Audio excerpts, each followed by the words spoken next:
नमस्कार मित्रांनो, स्वागत आहे आपला माझ्या यूट्यूब चॅनल GST क्लासवर. तर आज आपण इथं 8व्या वर्गाचा जो 5th चॅप्टर आहे, काय नाव आहे त्याचा? संख्या रेषा. है ना, संख्या रेषा हा पाहणार आहोत. ठीक आहे. तर अगोदर मी सांगून देतो की काय असते कन्सेप्ट वगैरे आणि कसं काय आपण लोकेट करू शकतो, पॉईंट कसे लोकेट करू शकतो. तर संख्या रेषा काय आहे, तर जे आपले नंबर्स आहेत, रिअल नंबरमध्ये कोणकोणते होते आपले? रॅशनल, इररॅशनल दोन्ही होते, है ना. तर ते सगळे नंबर आपण इथं दाखवू शकतो, सगळे रॅशनलवाले, इररॅशनलवाले. आता ही एक संख्या रेषा तुम्हाला दिसलेली आहे, नंबर लाईन, ज्याला इंग्लिशमध्ये आपण काय म्हणत असतो? नंबर लाईन दिसत आहे. या नंबर लाईनवर तुम्हाला हे जे नंबर दिसत आहेत, हे कोणते नंबर आहेत?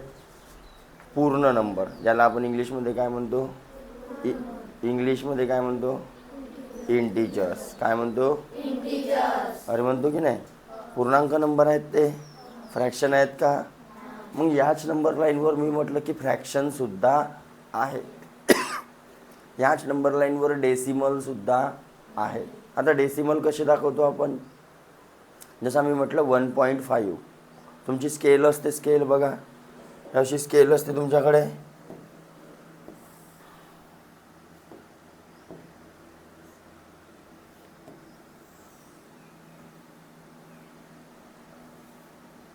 या प्रकारे स्केल दिसत आहे का तुम्हाला?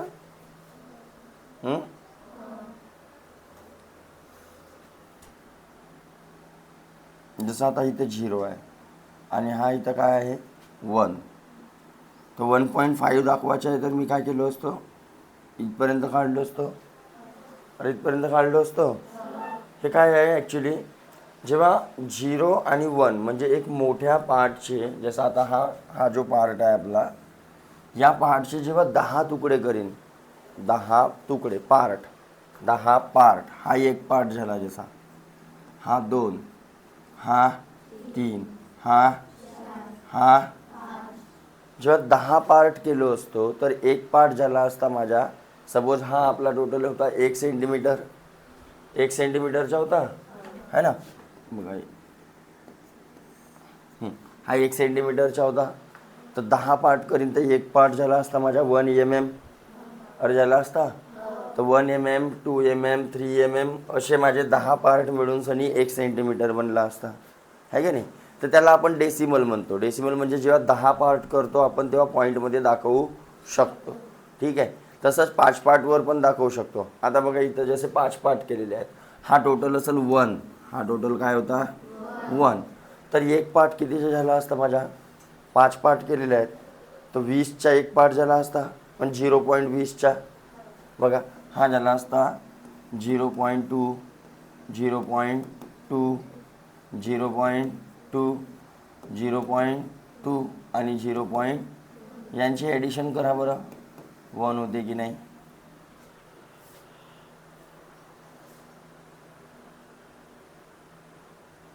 होते? अरे होते की नाही हो? म्हणजे एक पार्ट माझ्या कितीचा झाला असता? 0.2. कितीचा झाला असता? 0.2. बरोबर. तर मग आता जसं मी म्हटलं असतं की 2 पार्ट म्हणजे याची व्हॅल्यू किती? या पॉईंटची व्हॅल्यू किती? तर काय राहिली असते? 0.2 प्लस 0. किती झाला? आणि लेफ्ट साईडला आहे म्हणून काय झाला असता? झाला की नाही? अरे झाला की नाही? तसा प्रत्येक पार्ट इथं कितीचा आलेला आहे? 0.2चा. बरोबर आहे. तर सपोज मी म्हटलं याची व्हॅल्यू काय आहे, तर काय काढायला? याची व्हॅल्यू काढा बरं. हा 1 पूर्ण झाला, 1.2, 1.3 कुठून आला? 2 न वाढत आहे समोर, 2चा एक पार्ट आहे 0.2चा. जसा सेंटीमीटरवर 0.1, 0.2, 0.3 हा राहिला असं, तर 1.5 असं म्हणतो की नाही म्हणतो आपण? तसाच 7.5 काढायचं आहे, तर 7 पूर्ण घेतला असता आणि 0.5, 7.3 का 8.3 काढायचं आहे, 8 पूर्ण घेतला असताना हा 3 काढला असता की नाही, आहे ना. तसाच हा इथं प्रत्येक पार्ट कितीचा आहे? 0.2चा जसा, आहे की नाही. तर मग सांगा याची व्हॅल्यू 0.6 1.6 आता दिसत आहे तुम्हाला डेसिमल या नंबर लाईनवर. तर डेसिमल नंबर कुठं राहतील? दोन पूर्णांकाच्या मधात. दोन पूर्णांकाच्या.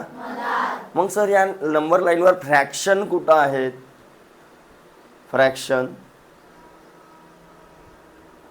कुठं दाखवू शकतो?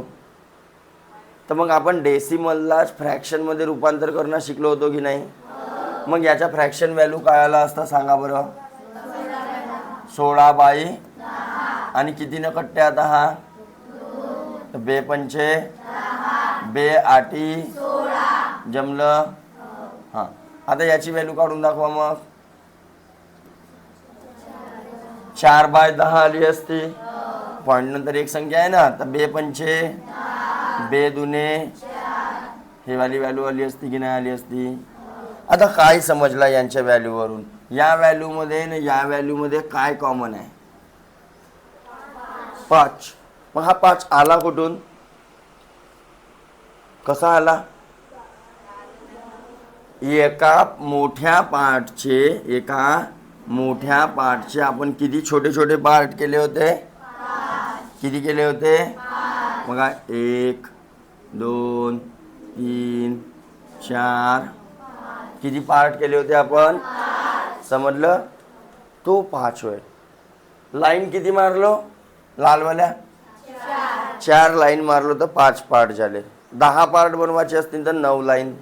7 पार्ट बनवायचे असतील तर 7 पार्ट बनवायचे आहेत तर 6 लाईन. अरे समजलं का? 2 पार्ट बनवायचे आहेत तर कळली का गोष्ट की नाही कळली? ही गोष्ट समजली का तुम्हाला? हां, तर हा झाला पार्ट.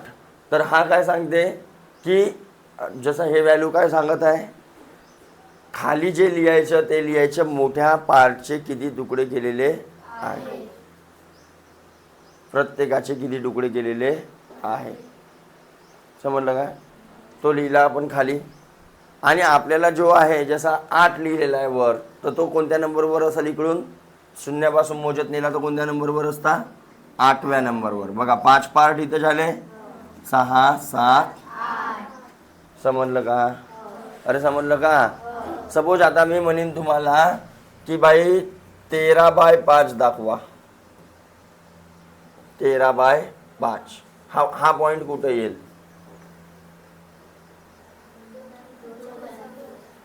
दोन आणि 3च्या मधात आला असता. मग कोणता? इथपर्यंत 10 झाले. 11 12 म्हणजे हा पॉइंट आला असता 13/5. समजलं का? मग आता मला सांगा यावाल्या पॉइंटची डायरेक्ट व्हॅल्यू काय आहे?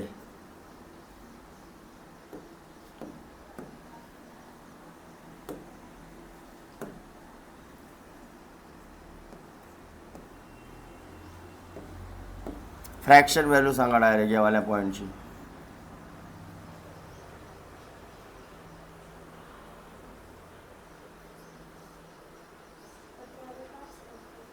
किती आली असती? 5 1 5 5 2 10 5 त्रिक 15. आणि आता काय आली असती? 16 17/5.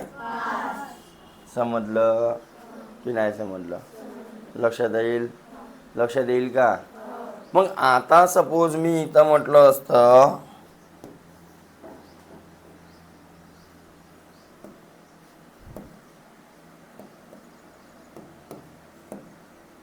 की याच नंबर लाईनवर मला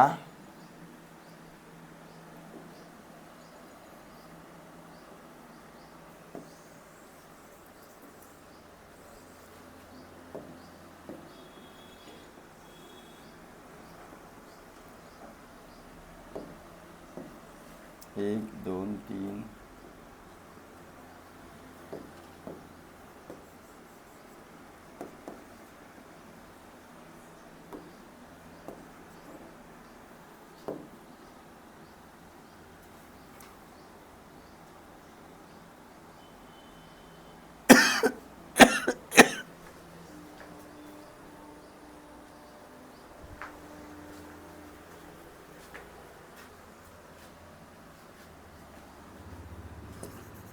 -33/8 दाखवायचा आहे. -33/8.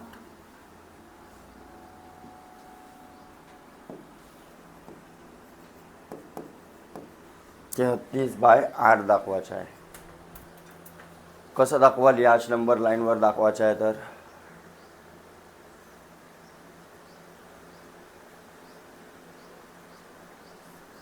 पहिले पाडा म्हणा 8चा.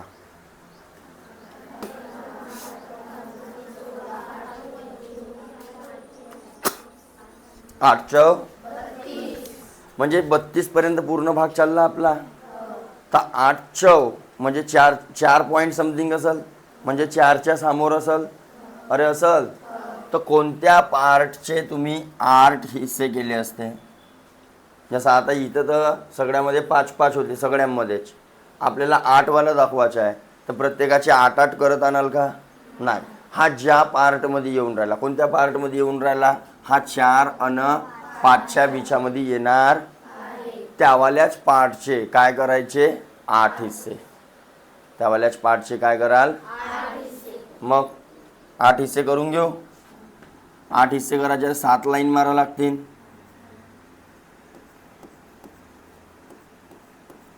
झाले 8 हिस्से बरोबर. हां, आता कुठं दाखवलेला? हा कुठं दाखवाल? इथपर्यंत पूर्ण किती हिस्से झाले असते? 8 आहे का 8, 8 दुने 8 त्रिक 8 चौ, इथपर्यंत 32 झाले. तर 33वा हिस्सा कोणता राहिला असता? हा राहिला असता. तर हा झाला असता माझा -33/8. समजलं का? सगळ्यांचे 8-8 हिस्से पाडायची गरज नाही. हा समजवायचा होता म्हणून मी तुम्हाला तसा पाडून दिला. जो नंबर आपल्याला दाखवायचा आहे त्याचेच हिस्से पाडायचे. कळलं? आता मी 4-5 उदाहरणं घेतो आणि ते नंबर लाईनवर कसे दाखवायचे ते सांगतो. त्याच्यानंतर त्याच्या आपल्याला डिस्टन्ससुद्धा काढायचा आहे. दोघांच्या बीचमधला डिस्टन्स किती राहील म्हणून. ठीक आहे? तर पॉज कर बरं. पॉज पूर्ण बंद नाही. हां, तर बघा आता जसा हे आपल्याला पॉईंट दिलेले आहेत आणि अशी नॉर्मलची एक काय आहे? संख्या रेषा दिलेली आहे, सडबस. आणि हे पॉईंट आपल्याला या संख्या रेषेवर दाखवायचे आहे. आता तुम्ही या पॉईंटमध्ये पाहाल तर प्रत्येकाचे खालचे पार्ट कसे आहेत? वेगळे वेगळे. म्हणजे एका मोठ्या हिस्स्याचे कोणाचे 8 पार्ट केलेले आहेत, तर कोणाचे 7, तर कोणाचे 5. बरोबर? तर ते का सगळ्यासाठी वेगवेगळी नंबर लाईन काढल्या असत्या का? नाही. सपोज काही पॉईंट असे पण असतील आपले किंवा 7वा पॉईंट असेल कदाचित 2.8, असं पण असू शकते. पॉईंटमध्ये पण राहू शकतात. 8वा पॉईंट असेल सपोजिट -7.7 पण नाही 3.5 -3.5 असं पण असू शकते. मग हे वाले पॉईंटसुद्धा आपल्याला कसे दाखवायचे आहे. ठीक आहे. तर यांचे नाव थोडासा हे करून टाकतो, मी चेंज करून टाकतो. याचे नाव करा P, Q किंवा ABCD देतो.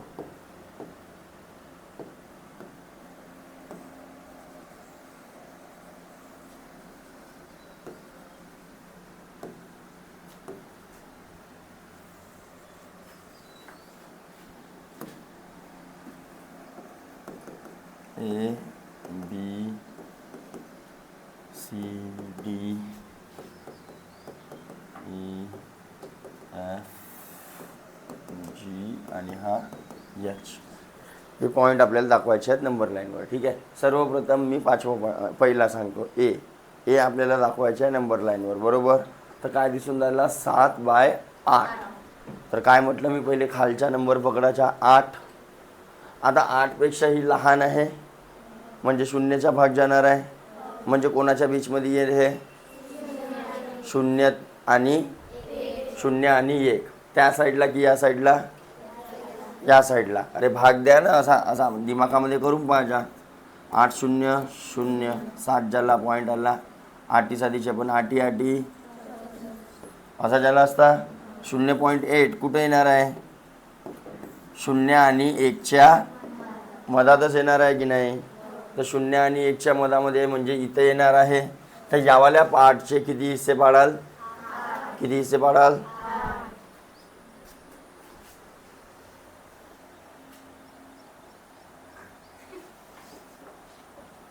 एवढी खतरनाक देता का बे?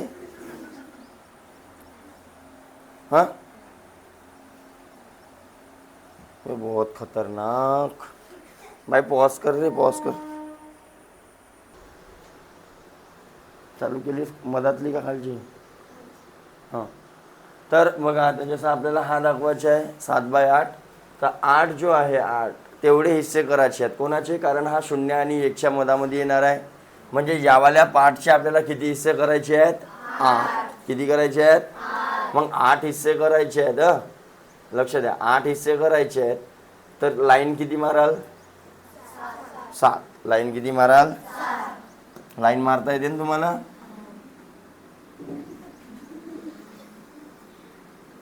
मधात एक मारायची. आता राहिले किती? 6. आता इकडे 3 मारायच्या.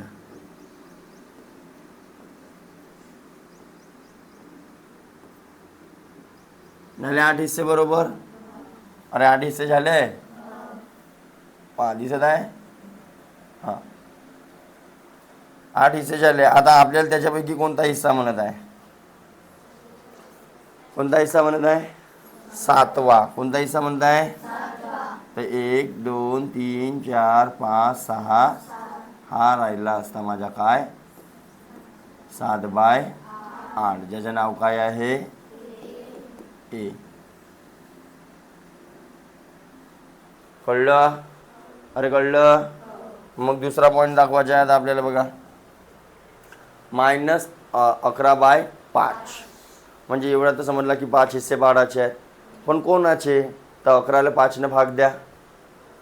5 1 5, 5 दुने 2चा पूर्ण भाग चालला म्हणजे 2 आणि 3च्या बीचमध्ये हा आहे. अरे बरोबर 2 पॉईंट समथिंग आला असता ना. म्हणजे 2 आणि 3च्या बीचमध्ये कुठं? निगेटिव्ह साईडला. एका बाजूला निगेटिव्ह नंबर अनंतपर्यंत आणि एका बाजूला पॉझिटिव्ह नंबर संख्या रेषा. याचा अर्थच तो होते की अनंतपर्यंत आहेत, इन्फिनिटी. ठीक आहे. तर कुठं 2 आणि 3. तर याचे किती हिस्से पाडायचे आहेत? 5. 5 म्हणजे 4 लाईनी मारावं लागतील. तर मग 1 2 3 हे सारख्या सारख्या मापाचे मारावे लागतात. आता आपल्याकडे स्केल नसल्यामुळे आपण तसं मारतो. समजलं का? 4 हिस्से म्हणला तर सारख्या सारख्या अंतरावर आले पाहिजे. ग्राफवर तुम्हाला बरोबर ते रेषा पाडल्या राहतात त्याच्या हिशोबाने दाखवावं लागेल. कळलं का? म्हणजे एक हिस्सा कितीचा येईल तसं काढावा लागते. म्हणजे 1ला 5ने डिवाईड केलं असतं तर 0.2 0.2 0. असा हिस्सा आला असता. कळलं? हां. तर हा काय म्हणते मग? 11वा. तर बघा इथपासून शून्यापासून मोजत आणतो. हां शून्यापासून मोजत आणतो. तर इथपर्यंत 5 हिस्से झाले. इथपर्यंत 10. 10 आला असता 11वा. पहिलाच आला असता. काय नाव आहे याच्या मग? B = 11/5 आला असता असा. अरे आला असता. मग 17/6. तर 6ने भाग द्या. आता साइन दुने 12 साइन त्रिक नाही साइन दुने म्हणजे 2 आणि 3च्या बीचमध्ये राहिला हा पॉझिटिव्ह नंबर आहे. तर 2 आणि 3 यावाल्या हिस्स्याचे किती किती माफ करू? 6. 6 लाईन मारायचे आहेत. तर 6 पार्ट करायचे आहेत. तर 5 लाईन मारा लागतील. लाईन तर मारता येते तुम्हाला? हो. कोण शिकवलं सांगा आता? हां अबे 6 हिस्से झाले बघा. 1 2 3 4 5. कळलं? हां. मग कोणत्या नंबरच्या हिस्सा म्हणते? 17व्या नंबरच्या. तर इकडून मोजत न्यायच्या. इथं 17वा नंबर भेटणार नाही डायरेक्ट. इथपासून इथपर्यंत 6 झाले असते. 6 1 12 इथपर्यंत झाले असते. आणि मग याचे मोजाचे 13 14 आला असता हा. तर 17/6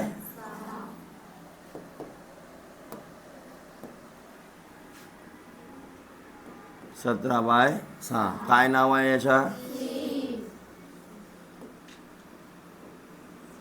समजलं? हां. नंतर डी दाखवा आता. काय म्हणते? 12/11. तर भाग द्या बरं. 11ले 12 जाते का? शून्याच्या, म्हणजे 0 आणि 1च्या बीचमध्ये असेल तर 0 आणि 1 निगेटिव्ह आहे, म्हणजे इथं असेल. त्याचे किती हिस्से पाडू? 12. 12 हिस्से करण्यासाठी लाईन किती मारावं लागतील? मधात एक मारून टाकतो. मारलं. आता राहिले किती? 10.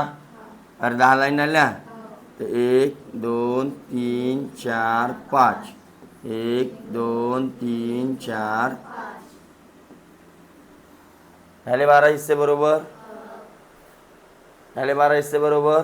आणि 11/12 म्हणते तर 0 1 2 3 4 5 6 7 8 9 10. हा आला असता तुमचा डी पॉईंट. 11/- आला असता. समजलं? अरे कळलं? हां. मग ई पॉईंट 25/8. 25/8. तर भाग द्या 25ला. 8 त्रिक म्हणजे 3 आणि 4. 3 आणि 4च्या बीचमध्ये येईल 3 पॉईंट समथिंग येईल ना. हां. तर 8 हिस्से पाडायचे आहेत, म्हणजे 7 लाईन मारा लागतील. 1 लाईन मारतो. राहिलं किती? 6. 1 2 3. 1 2. जमलं? हां. चला सांगा आता. मग इथपर्यंत 24 झाले असते. 8 16 24 पाठ झाले असते. प्रत्येकाचे 8 पाडलो असतो तर. हां. हा राहिला असता आपला. राहिला असता का नाव आहे याच्या? मग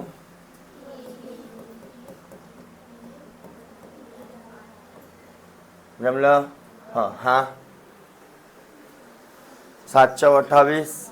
7/5 मोठी येत आहे, म्हणजे 7 4 पॉईंट समथिंग, म्हणजे कुठे येईल हा? 4 आणि 5च्या निगेटिव्हमध्ये. आणि किती हिस्से पाडायचे आहेत? तर लाईन किती मारा लागतील? तर पाडून घेतो लाईन. 1 2 3 1 2 3. झाले 7 हिस्से बरोबर. आणि कोणता हिस्सा म्हणते? 30वा. तर बघा 7 14 21 28. येथपर्यंत 28 झाले असते. 29. हा 29 ना. हा काय नाव आहे त्याच्या? 30/7. जमलं? अरे जमलं? अरे हो. अरे हो. मग जी आहे 2.8. दिसला की नाही दिसला? हां. तर मग सांगा आता कुठं राहिला असता? 3 पॉईंट. थांबा. इकडे जागा कोणाची खाली आहे? 3.8 करा. 3.8. हा 3.5 आहे आपल्याजवळ. 4 पॉईंट करतो.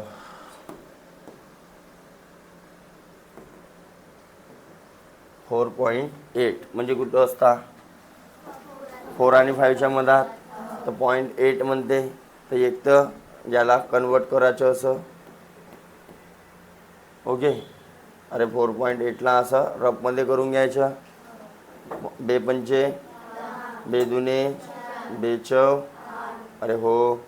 म्हणजे 24/5 आला असता. म्हणजे 5 हिस्से पाडायचे आहेत.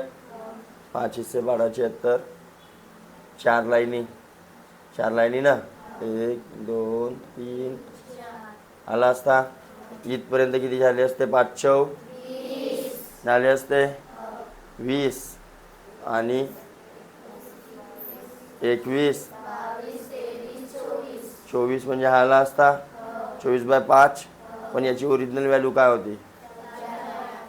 तर याला असं दाखवून द्यायचं. G = 4.8. समजलं? हां. मग 3.5 दाखवायचं आहे मायनसवाला. आता हा 3 आहे, हा 4 आहे. म्हणजे बरोबर मधात आला असता हा. अरे हो. नाहीतर याला काय करायचं, 35/10. अरे हो, 5 दुने 5 7. 35. म्हणजे प्रत्येकाचे अगर 2 पार्ट केले आपण, प्रत्येकाचे किती, तर कोणत्या 7व्या नंबरच्या पार्टवर येईल. तर बघा, येतपर्यंत 2 2, येतपर्यंत 4, येतपर्यंत आणि येतपर्यंत. अरे आला असता येते मधात. या पॉईंटला नाव काय देऊन आपण, h = -3. तर फ्रॅक्शनमध्ये पण दाखवू शकता, नाहीतर पॉईंटमध्ये पण दाखवू शकता. पण पॉईंटवाल्या व्हॅल्यूला दाखवायच्या तर पहिले फ्रॅक्शन करून घ्यायच्या, नंतर दाखवायच्या, म्हणजे स्केल वगैरे लागत नाही.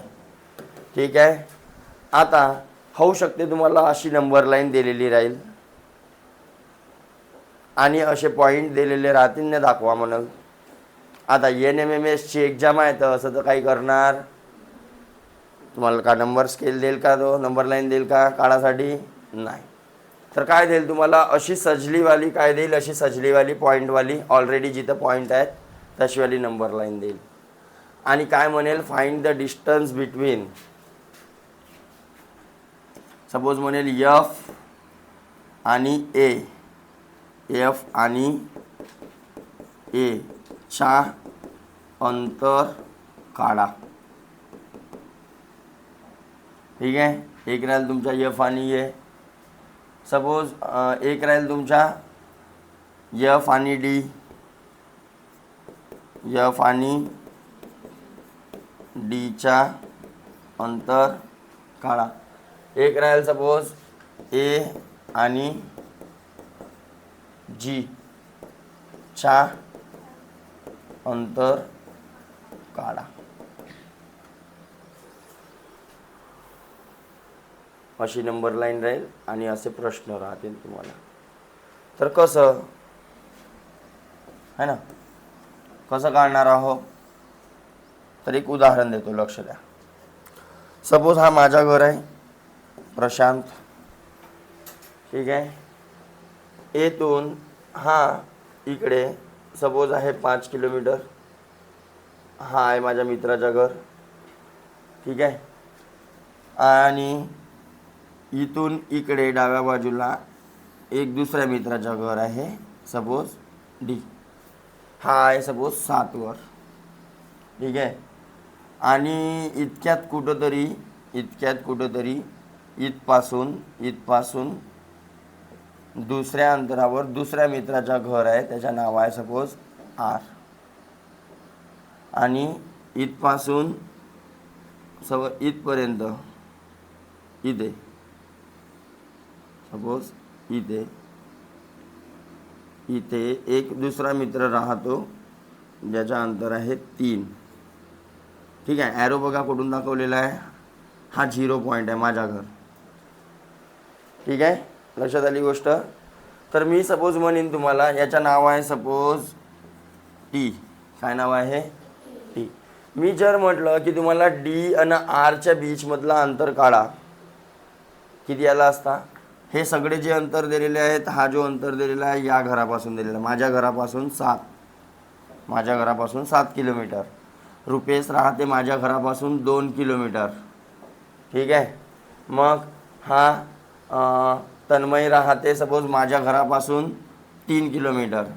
सोनू राहते माझ्या घरापासून 5 किलोमीटर.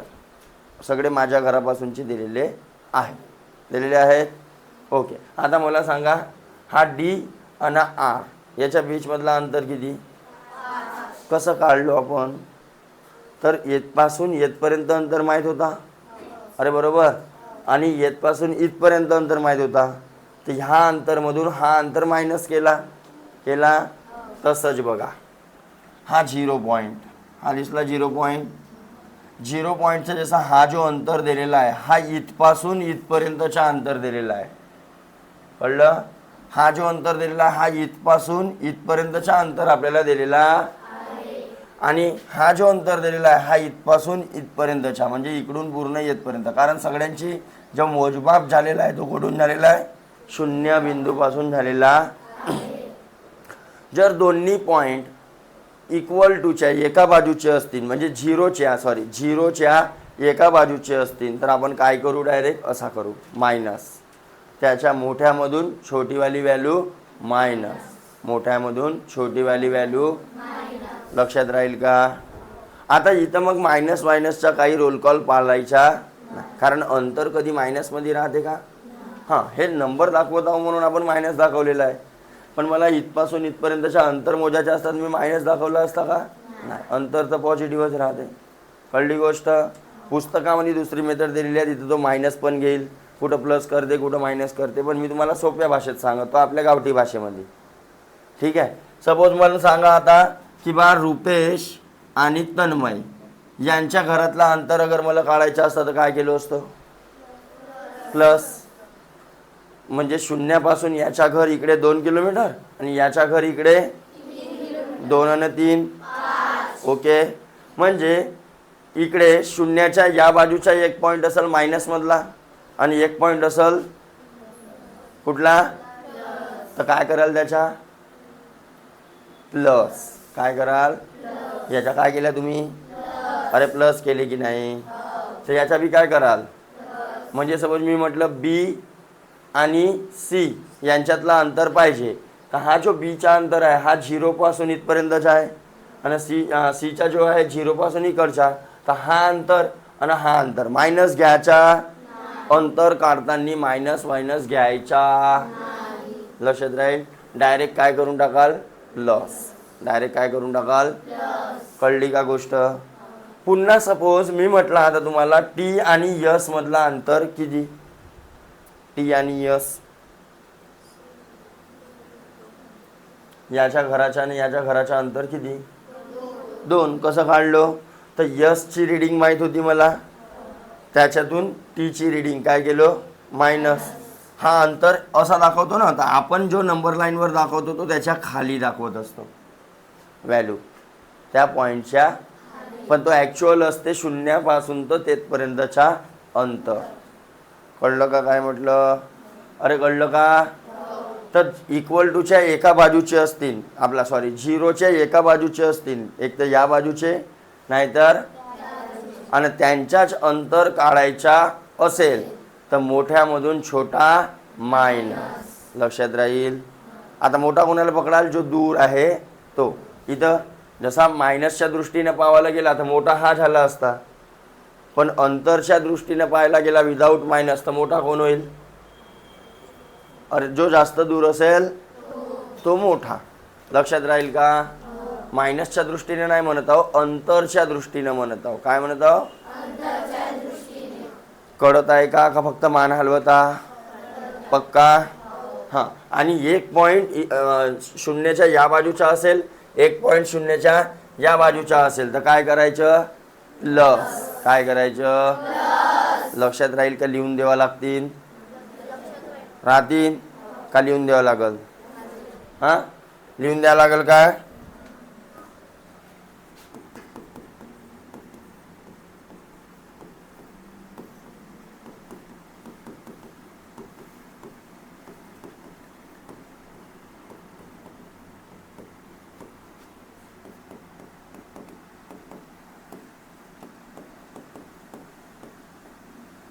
तर मोठा मायनस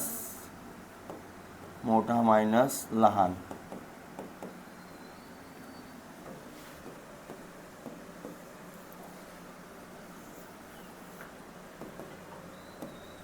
अंतर काढायचे नियम.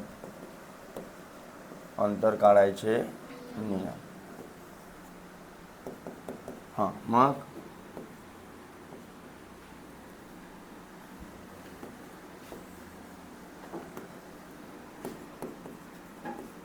एक पॉईंट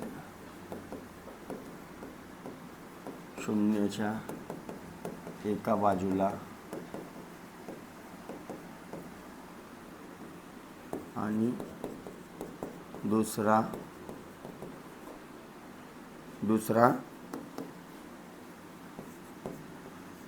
बाजूला असल्यास, एक मिनिट.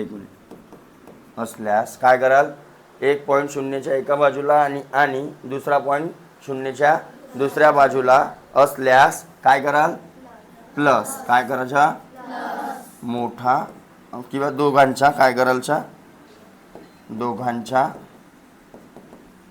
प्लस, दोघांच्या काय करायच्या प्लस. लक्षात आला. आणि साईन, निगेटिव्ह साईन घेऊ नये, घेऊ नये. काकाजी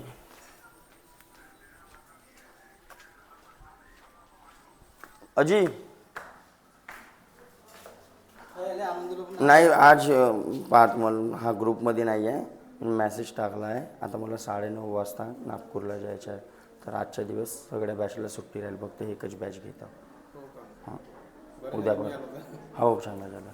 तुमचा नंबर नव्हता, माझ्या नंबरवर मिस कॉल टाकून द्या, मेसेज टाकून द्या, मेसेज. हां हो नंबर तो आहे ठीक आहे. हां व्हॉट्सअपवर मेसेज टाकून द्याल, मी सेव्ह करून टाकेल नंतर. हां 916 हो हो हो हो ठीक आहे. सॉरी आजच्या दिवस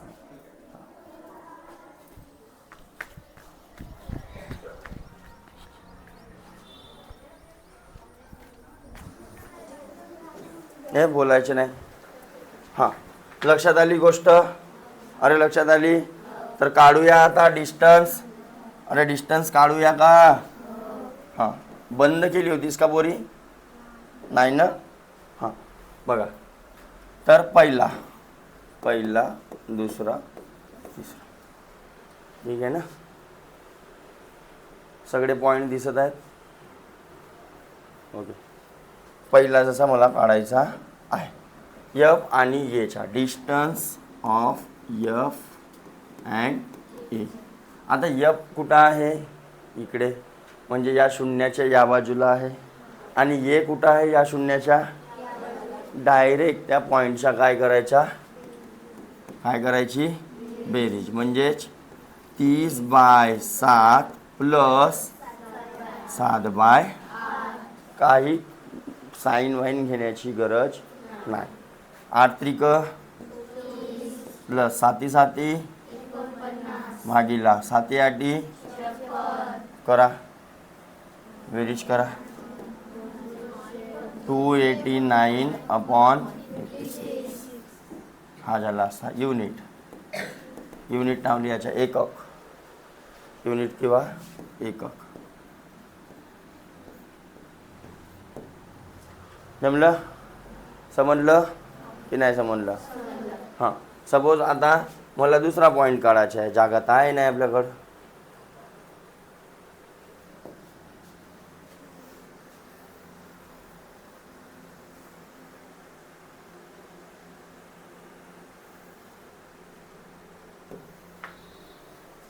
चालेल तिकडं.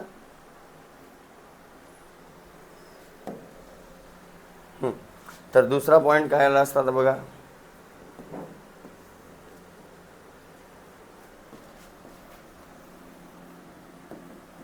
किती आला होता, 289 युनिट किंवा हां दुसरा एफ आणि डी. एफ आणि डी बघा, distance of F comma D कसं काढून. आता हे दोन्ही पॉईंट बघा कुठं आहेत, इक्वल टूच्या, अरे एकाच बाजूला आहे. तर काय करू मग, शून्याच्या कोणत्याही एका बाजूचे पॉईंट असतील तर मोठा मायनस लहान. मग मोठा कोण आहे इथं, हां हां मायनस बोलायचाच नाही, मायनसच्या हिशोबानं पाहिजे तर हा मोठा आहे.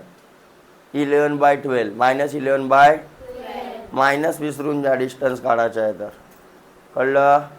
डायरेक्ट 30/7 मायनस बस 12 अरे 12 36 आणि 11 7 भागीला 12 7 होतात का. हां मायनस करा. आता 10तून 7 गेले 3, 5तून नाही जात, तर 15तून 7 गेले 8. जमलं. आता कटत असेल तर काढू शकता, नाही कटत ठीक आहे. कधी कटते कधी नाही कटत, नाही कटलं तरी तसंच एकक. देन मग कुठं आहे,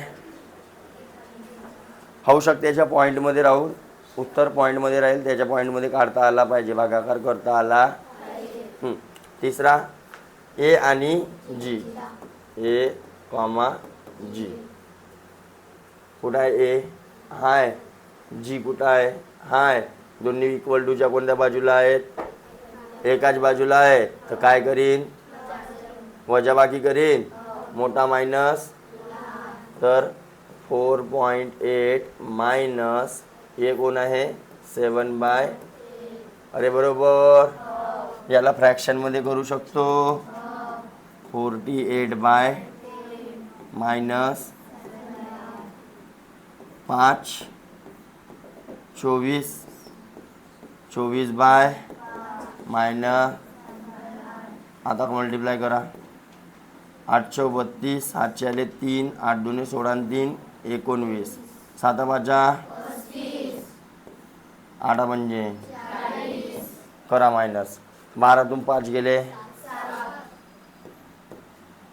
आणि 18तून 3 गेले, 8तून 3 गेले.